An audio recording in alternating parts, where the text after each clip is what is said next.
Maligayang pagdating sa artistikong bayan ng Angono na kung saan tinatangi si San Clemente, Papa at Martir ni Cristo.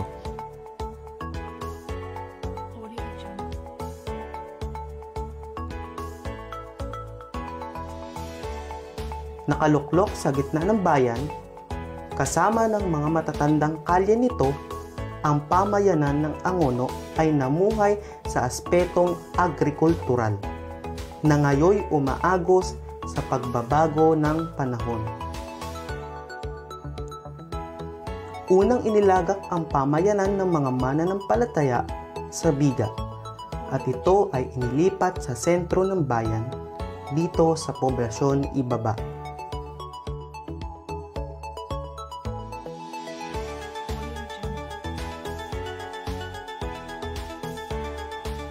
Batay sa kasaysayan, ang Pokdalanginan ng Angono ay dating isang bisita muna noong 1575 hanggang 1751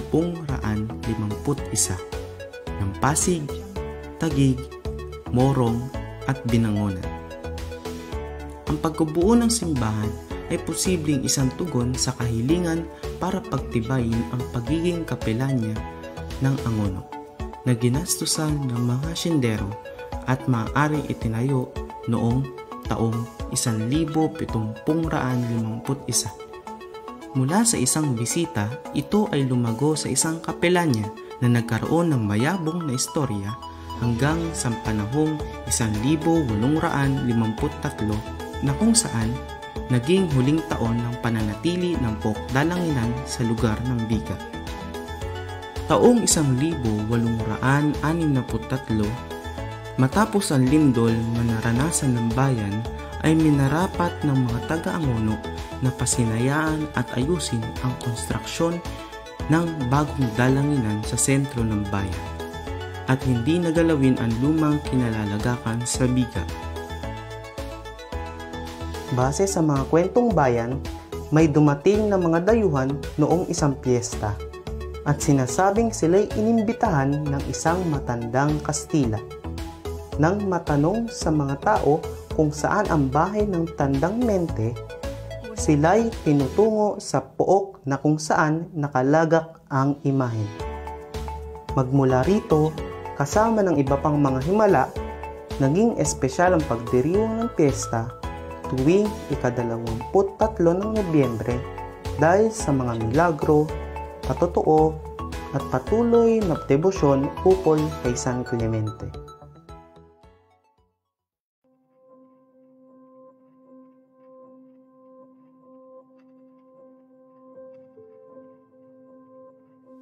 Si San Clemente, Papa, Martir at Patron ng Angono.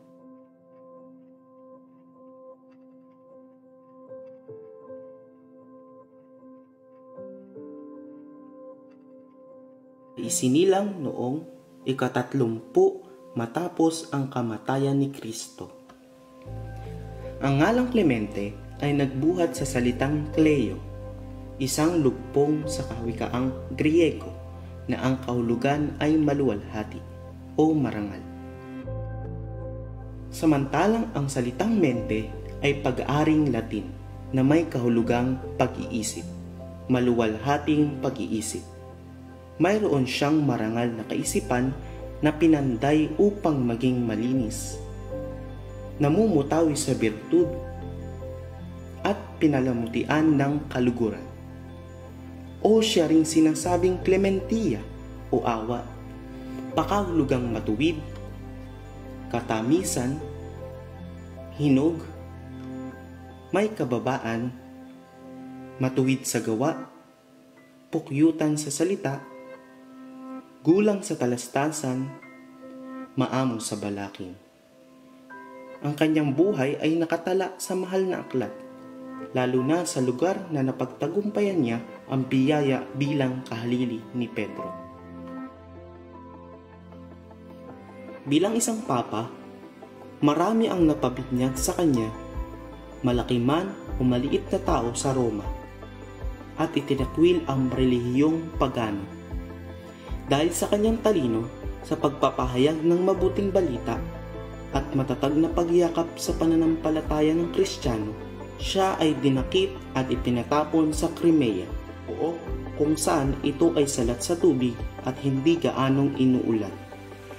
Sa ganitong kalagayan, si San Clemente ay gumawa ng isang himala kung saan binuksan niya ang bukal ng tubig. Dahil dito, lalong dumami ang nagiging binyagan na kinakailangan magpatayo ng 75 simbahan.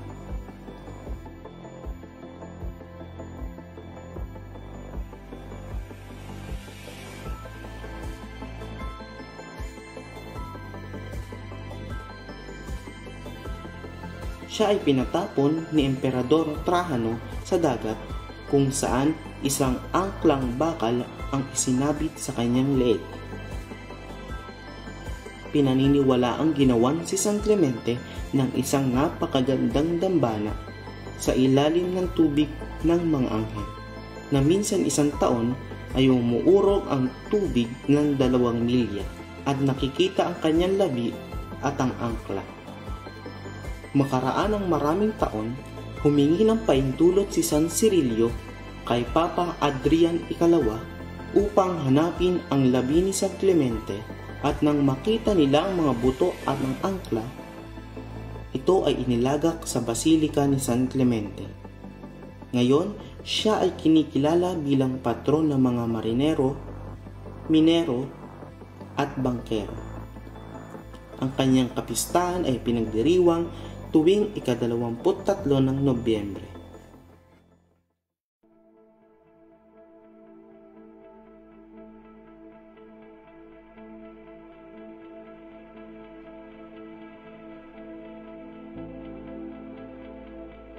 Kasi sa pagkakaalam ko, si San Clemente, mapaghimalang santo. Kasi marami siyang mga miracle, milagro.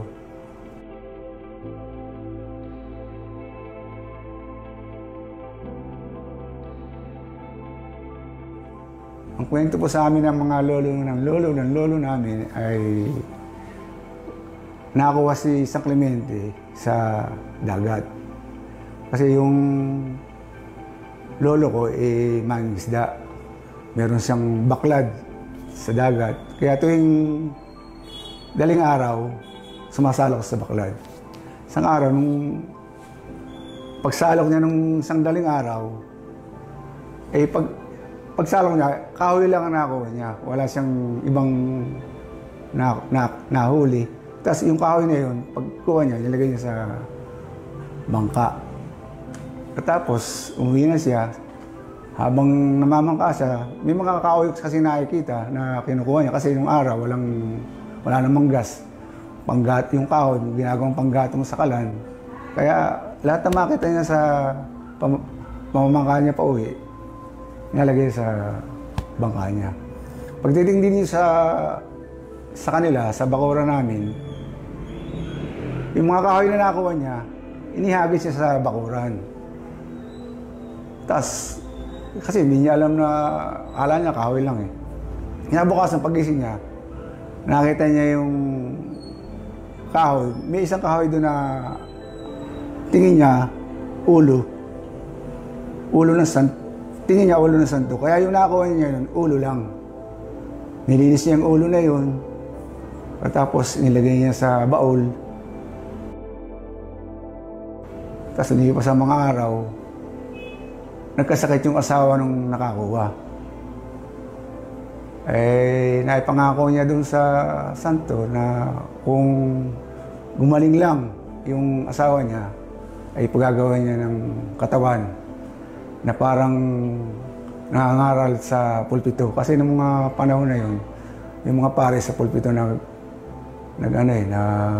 nangangaral eh. Kaya nung gumaling yung asawa niya, pinagawa niya ng katawan na nangangaral sa pulpito.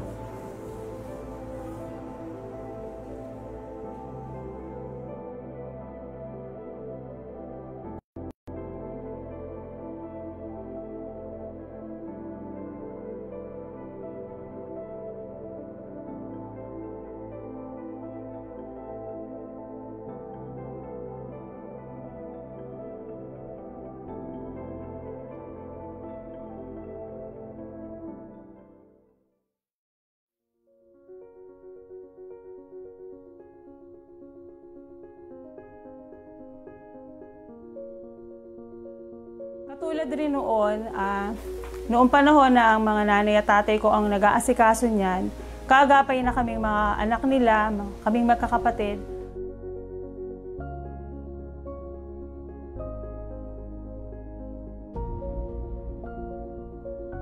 Ako si Lisa Miranda David. At dito sa aming tahanan, dito namin iniingatan ang mga kagamitan at damit ng ating mahal na patrong San Clemente. Ang pag-aalagang ito ay minana namin buhat pa sa aming mga ninuno. Nasalin sa aming magulang, sa nanay ko. At ito ay iningatan namin hanggang sa ngayon.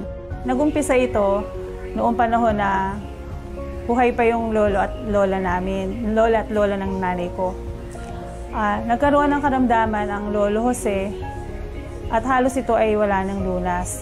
Ngayon, sa isang gabi ng pagtulog nila, napanag-inipan ng Lola Rosa na may kumakausap sa kanya na isang matandang Kastilang lalaki.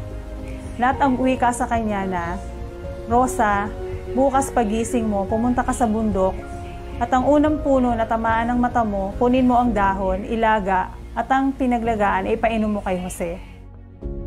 Kung siya ay gumaling at kaya na niyang magsimba, magtungo kayo sa gawing kanan ng altar sa likod, sa Kristya, at kung ang makikita niyo doon ay inyong iuwi, alagaan at ingatan." So ganun nga ang ginawa ng Lola Rosa, ayon sa kasaysayan. Pinainom niya ng pinaglagaan at sa kagandahang palad naman ay gumaling nga ang Lolo Jose at nakapagsimba sila. Pagkatapos ng misa, pumunta sila sa kung anong lugar ang sinabi ng Kastilang lalaki. At ang natagpuan nila doon ay ang mga kagamitan nga ng mahal na patrong San Clemente, damit na meron lang nakatakip na telang puti na walang nag-aalaga. Ang ginawa nila, ipinaalam nila yon sa kura, ikinuwento nila, at nang mabatid ng kura ang kasaysayan, agad namang itong ipinagkaloob sa kanila. At magmula noon hanggang ngayon, ay sa pamilya na nga namin, na natili at inaalagaan namin at inaasikaso ang gamit ng patron.